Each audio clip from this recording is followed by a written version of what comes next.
of seasonal flu, for the most part, is pandemic flu, and that's where it kills a whole lot of people, millions, in a very short time. So, next slide. Thanks, Dennis. Okay, let's compare seasonal flu with pandemic flu. Seasonal flu happens every year. It peaks about December to February. It's a cold weather disease. Pandemic flu happens very rarely. In the 20th century, only 3 times. In the 21st century, only once, in 2009. Sometimes it's worldwide severe, other times it's not as severe. The 2009, fortunately, was not as severe as the 1918. Immunity. Well, how do you get immunity? You get a flu shot. Every year, right? Everybody gets a flu shot? Everybody, right? Yep. Oh, don't tell me that. Don't tell me that. Please get a flu shot. Please. For the sake of the rest of us, if not for yourself. With pandemic flu, there's no vaccine. At least not immediately. Everybody works on vaccines, but typically for a pandemic, there's no vaccine. There's no immunity.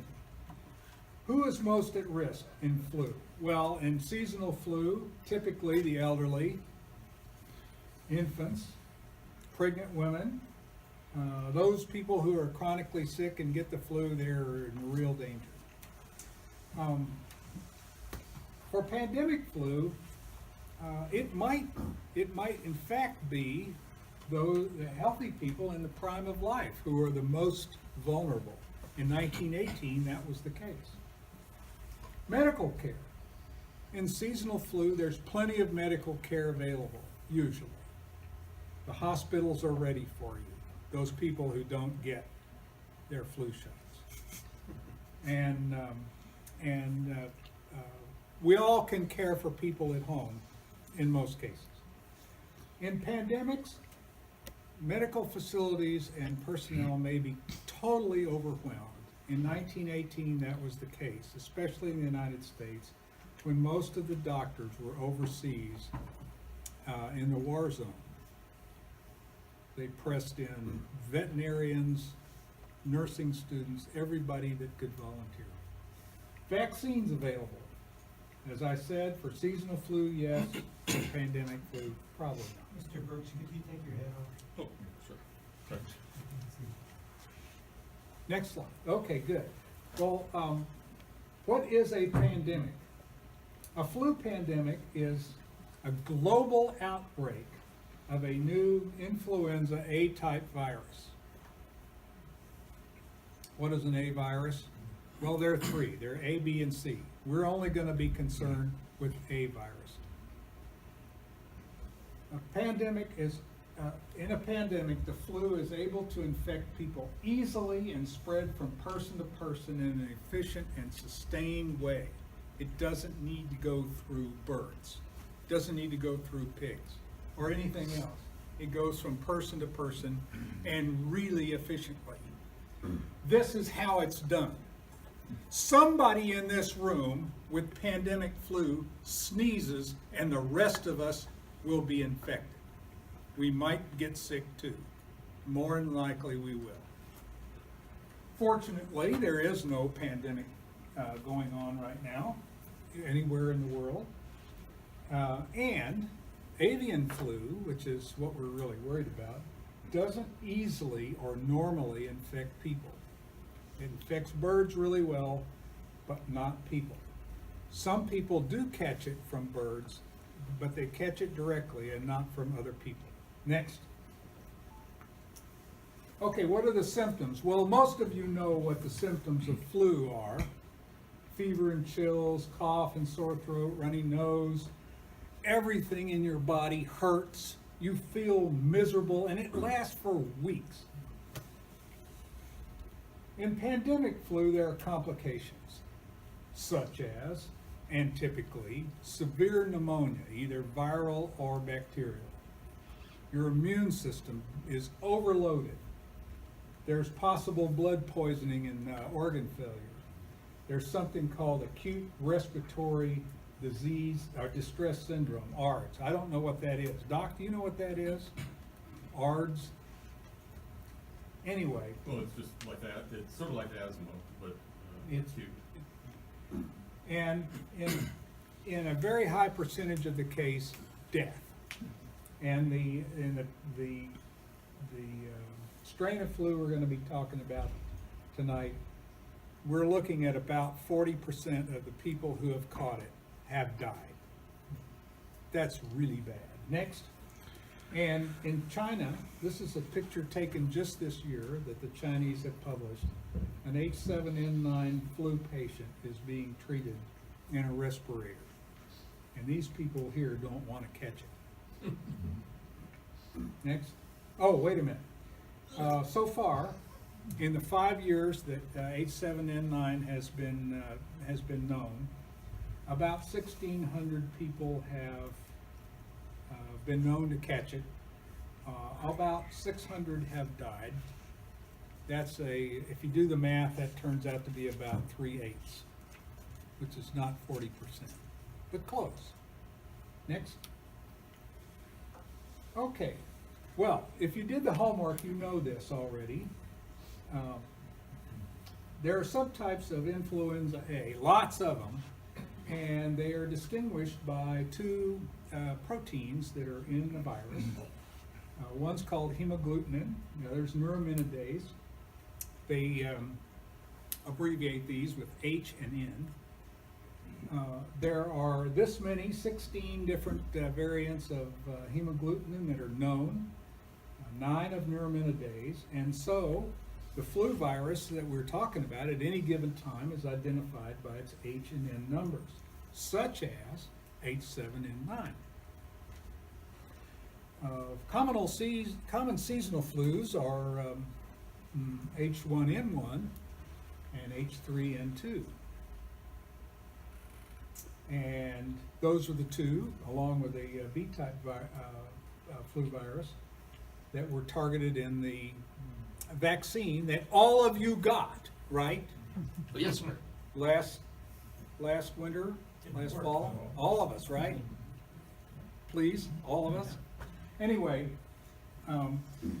but over time, even these subtypes can be different. The 1918 pandemic, that was a human extinction event, was H1N1. And it just so happens that the 2009 pandemic was H1N1. That the H1N1 in 2009 was known as the swine flu. Maybe you remember. It's still around. But the Spanish flu from 1918 is extinct, fortunately. If you did the homework and you watched the video, you know that it's been recreated in the lab. Isn't that great? Okay. And the pandemic in 1918 was really bad. At least 50 million people perished. Okay, next. What's the potential of a pandemic happening in the near term? Well, flu viruses are actually, I think it's true that most flu virus have originated in aquatic birds. Seabirds, ducks, geese. But a lot of different animals, species have caught flu of different kinds, of different subtypes. Examples might be seals, horses, cats and dogs, ferrets, whales even. So, but the ones that we're worried about are novel, which means never seen before, subtypes of A viruses that have pandemic potential. And the two that the Centers for Disease Control are most worried about these days are H5N1 and H7N9. H5N1's been around for 10 or 15 years, is very deadly when people catch it. About 50% mortality. But so far, it hasn't developed the capability to spread from person to person. And it's found in places like Southeast Asia, India, North Africa, Egypt.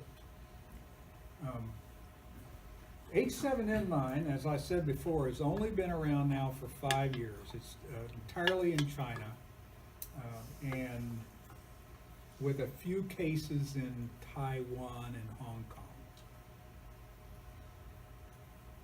The CDC rates H7N9 as having the greatest potential to cause a pandemic.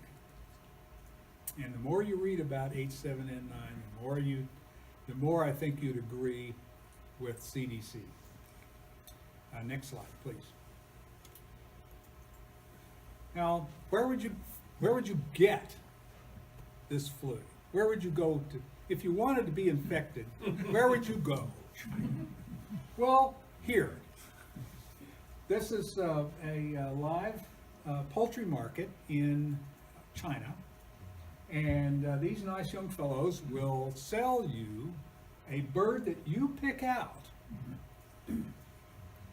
It's nice and fresh. It's alive and clucking and squawking, and you pick it out. They'll kill it for you. They'll strip off the feathers, put it in a plastic bag, and let you take it home to Grandma, who is ready for it. She'll cook it in a pot and serve it for your family's dinner. Typically, it's Grandpa that goes down and gets this. He's the one that walks into this place where the virus is in the chicken's blood. It's in the feces. It's in the air that they breathe. And it's just not a healthy place to go. If Grandma cooks the chicken like the way she usually does, then it's going to be safe. But you are the one that pick up the bird flu in this place. But guess who are the people most likely to catch bird flu? Those guys, right? Those guys. Nice young fellow. He's got a hand on his forehead. Yeah, he might already be sick. Next. So far, there's no evidence that H7N9 or any other avian flu right now transmits easily from person to person. In H7N9, it has happened 2 or 3 times. But it's just not common, and it's not sustained. And as we know, it has to be sustained person-to-person transmission to become a pandemic. But if it does, if this changes, and it could anytime, then the pandemic virus, the flu virus, can go worldwide at the speed of modern air travel. And every day we get hundreds, if not thousands, of people arriving in this area and other places in the United States from Asia. So once it gets going, it's going to spread around the world in a very short time. Next. Well, let's change gears and find out what plans are being made to deal with this kind of a crisis. The Health and Human Services Department has just this April published a new update to its pandemic flu emergency plan. You can find it online, you can read it. You can also find this plan, the local plan. It's right online. It was written in 2006, and it mentions H5N1 as its principal threat. I know for a fact that Fairfax County Health Department is rewriting this plan. And a very nice fellow at the health department said that they're updating the plan to have more accurate content, whatever that means. Whether it'll be mention H7N9 or amateur radio, I don't know. In this plan here does not mention amateur radio. It has a very complete communication plan in chapter 4, but it doesn't say a blessed thing about amateur radio. Next. Okay, well, who here is a member of Aries? Anybody? Okay, well, Brendan helped me a little bit with this, and so he assured me that Aries does coordinate with Fairfax County authorities, and Aries members are available in the case of an emergency. Well, next slide, please. The health department plan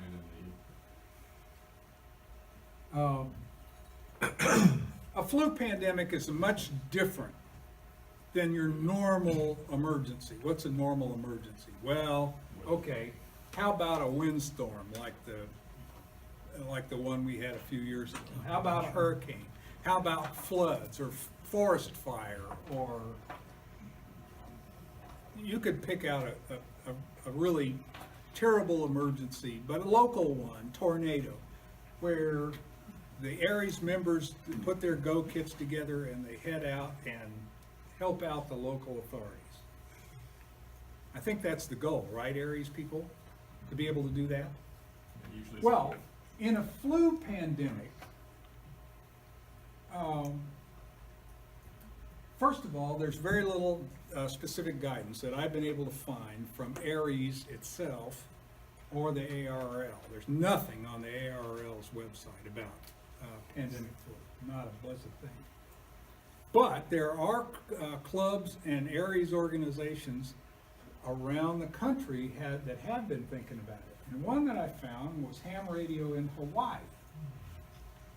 And it seems to me that the things that we need to think about doing as unorganized hams, just the garden variety DXers and tinkerers and people like us, people like me, cooperate with the local authorities and our Aries members, listen to the national nets, and as the Hawaiians say, prepare your no-go kit. Your no-go kit. And why would you do that? Next slide. What are we going to do in a flu pandemic? Say it after me. Stay at home. Don't make the problem worse for yourself or other people. Most of us can best help our community by preparing for surviving the pandemic at home, for ourselves and our families. We can also contribute to community mitigation of the effects of the pandemic. And what would those be? What would those measures be? Stay at home. Well, Not just that. Social isolation, that's kind of this, right? Social distancing. So what's the difference? Well, I'll talk about that. And personal protective equipment. We'll do the best we can on that when we get to it. Next. So we're going to prepare for a pandemic. What would we do? What would we do at home for our families? Well, we'd lay in canned food, bottled water, our prescription meds. Some of us are senior guys. We have big pharmacies at home that have all these meds. Well, you're going to continue to need those during the whole thing. And how long is a pandemic going to last? Maybe weeks before it kills everybody it can, or maybe even longer. Okay, when do you do this? Well, before the pandemic strikes, because when it does, everybody's going to be doing this. And there may not be bottled water. There may not be the things that you need available when you need them. And later, during the pandemic, they might be really expensive if you can find them at all. Plus, you'll probably have to go out into the community to try to find them. Okay, another thing you can do is you can learn all about flu and how to prevent it. Let me take your question after.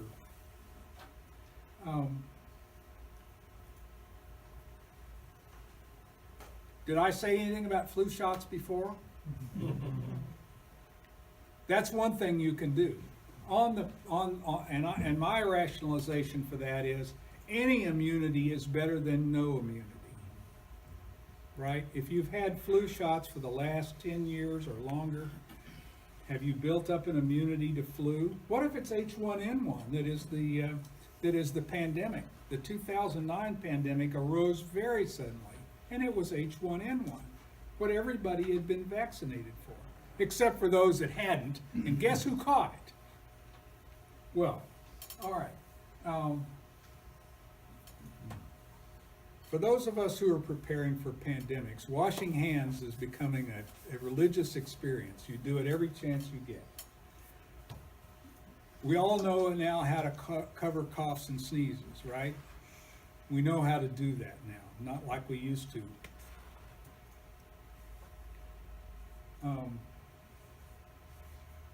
Another important thing is don't go in harm's way unnecessarily. Don't go down to a meeting downtown, or don't go ride metro to a big city.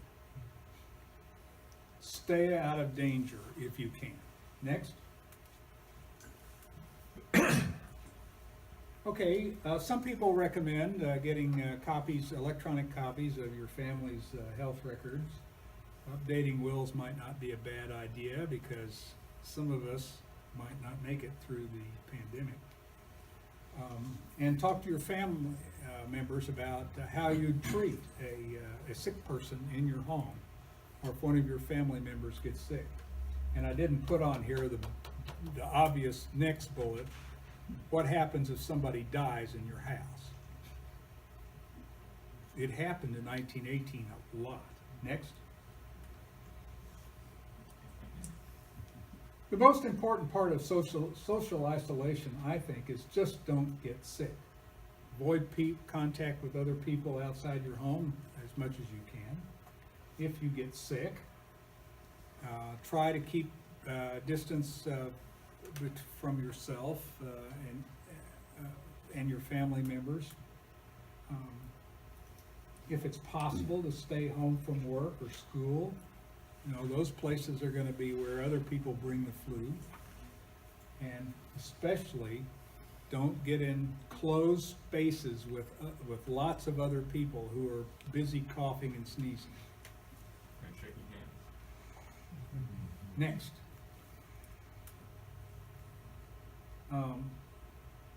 Did I say anything about washing hands? Don't touch your eyes, nose, and mouth. Practice other good health habits.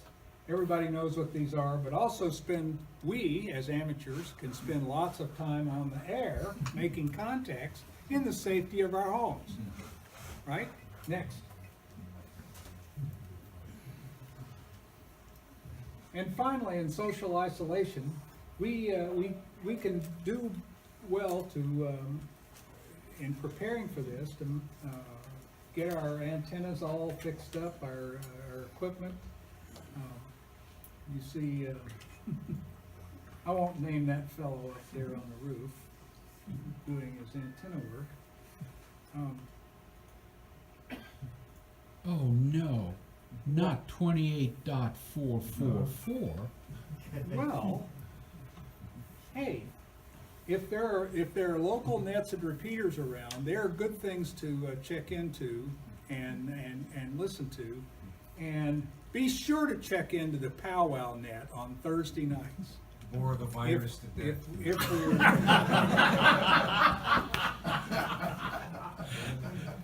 and it occurred to me that if you get sick or die, it would be handy for your family members to know how to operate your equipment. Without your license? You're still there. I'm not sure the FCC would care. Yeah, state of emergency overrides the requirements for a license, it's the 97. Posthumous Okay. control operation. And get your no-go kit going. Make sure that you're ready to break it out at home and use it, if nothing else. Next. The pandemic will be worldwide, so over time, there'll be a lot fewer stations on the air. Guess what happened to them? But the people that you will talk to on the air will not be playing in contests, they'll not be having special events. They'll be eager to know about conditions at your location, and you'll be eager to know about them. And maybe there'll be good ideas that you can share over the air from people in faraway places that are coping with the pandemic too. Next. Social distancing. Well, these are measures taken to restrict when and where people gather. And the idea is to slow the spread of infection. My picture is an illustration from the Middle Ages, and the pandemic was the plague, the Black Death, and in both the Middle Ages and in 1918, some communities with good effect enforced very strict quarantines on their communities. And it worked. Anyway, the idea is to limit the number. I didn't do it. Limit large numbers of people from getting together and spreading the flu.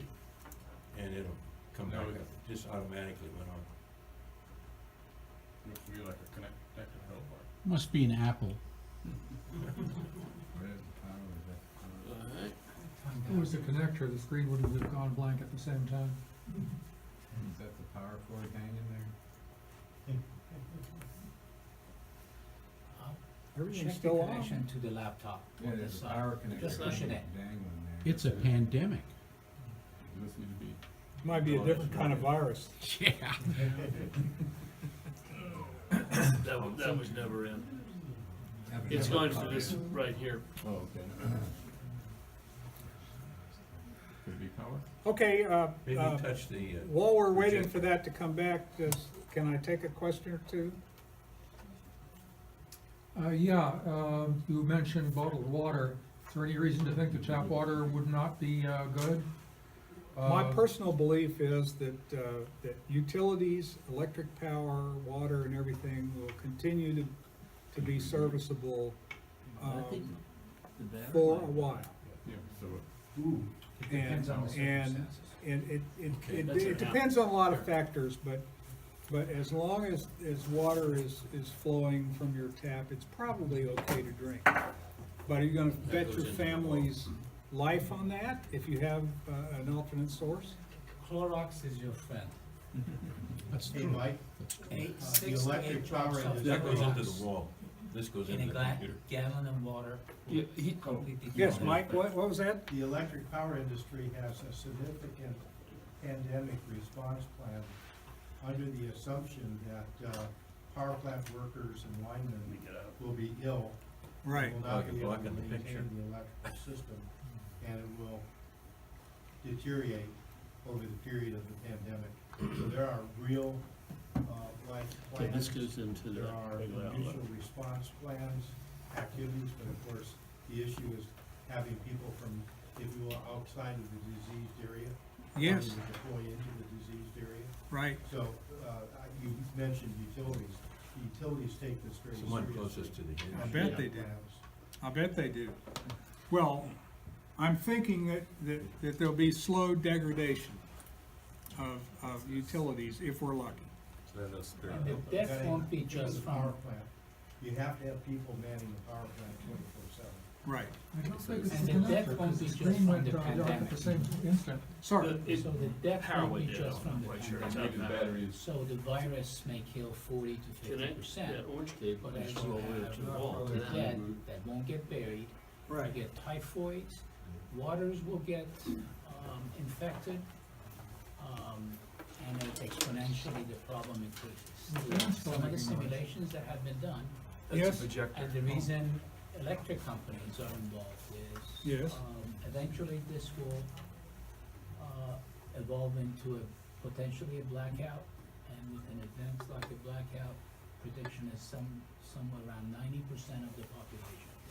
They, to continue on that, they had a wonderful show out on television last year, Mike, that if the pandemic, for instance, would affect the electrical distribution community, like Mike mentioned, and we lost power, it would be within 1 or 2 months before we'd be back in the Stone Age. It's actually about, yes, its problem is a bit more difficult, more extended than that. Yeah. There are- In 2013 and 2014 and 2015, electric companies Cancel.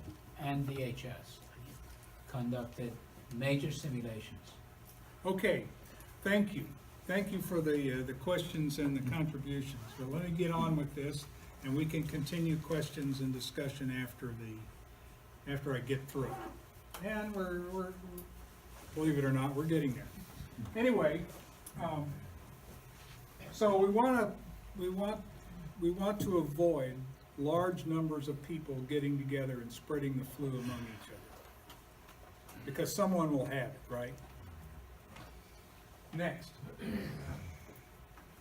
Social distancing. Here's some examples of how it could be done.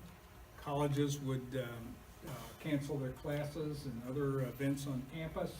Libraries would set up ways to loan books, maybe on reservation online. Avoid popular books. Offices could go to telecommuting and flexible shifts if people have to be there. Stores could devise innovative ways to get goods to people that need them and buy them, like delivery. In 1918, a lot of things were delivered to people's doors. Doorbells were rung, then the guys would leave, and then the people would come out to pick up the material. Anyway, those are examples of social distancing. And next, some more. Canceling sporting events, like baseball games, the one that they're trying to play downtown tonight. What a great way to catch the flu. Movies, parades. A parade in downtown Philadelphia, a huge parade in 1918, got so many people sick that the city broke down. It was terrible, terrible decision to continue the parade. And in our case, instead of coming to really boring meetings like this and hearing really boring talks like the one I'm giving, you can stay home and check into the powwow net on Thursday night. So your Can't get- batteries are charged up, you may not have electricity. Yes, use your no-go kit. Next. Now, personal protective devices. There's not much to say here, but probably the most important one is soap and water. You're washing your hands, right? Did I say anything about that? Washing hands? Now, in 1918, a lot of places, people were required to have face masks. Baseball games were played by players wearing face masks. People walked around all over town wearing face masks. Disposable face masks may provide some protection from the flu virus. How large are viruses? They're very small, microscopic. Would something like that make it through a face mask like this? Likely. Probably. Around it at least. But if you have them and you're going around other people, why not wear them? Nobody knows if face masks provide any protection against flu virus. Next. Now here's your homework, your post-meeting homework. I've watched a lot of these videos online, and there's lots of documentaries about the 1918 pandemic. This one, in my judgment, is the best. It's the best. It's done by PBS. It's in the American Experience series. You can probably find it on Netflix. And I recommend you watch it. It's about an hour, and I guarantee you will not believe what happened in America 99 years ago. And think It about was how much of that will happen. incredible. Next. The other piece of homework is entirely optional, of course, is to read this book, The Great Influenza. The Fairfax County Library has it, both in audio and hardback. It's a long, thick book, has a complete history of flu research and the pandemic itself. It's a terrific story. You can buy it on Amazon probably for 1 cent plus shipping. Worth the money. Anyway, one of the comments on Amazon was, after reading this book, you'll consider your next sore throat, sneeze, or cough in an entirely different light. You'll think twice about everything. Okay, next. Well, this is the best part, the end. The best news about here is another flu pandemic may not happen in the near term. Eventually it'll happen, but maybe not in the near term, maybe not in some of our lifetimes. But it's cool to start thinking about what happens if it does. Plan ahead for this, think about that. And in the meantime, have fun on the air and working on your stations. That's all I have. Thank you very much.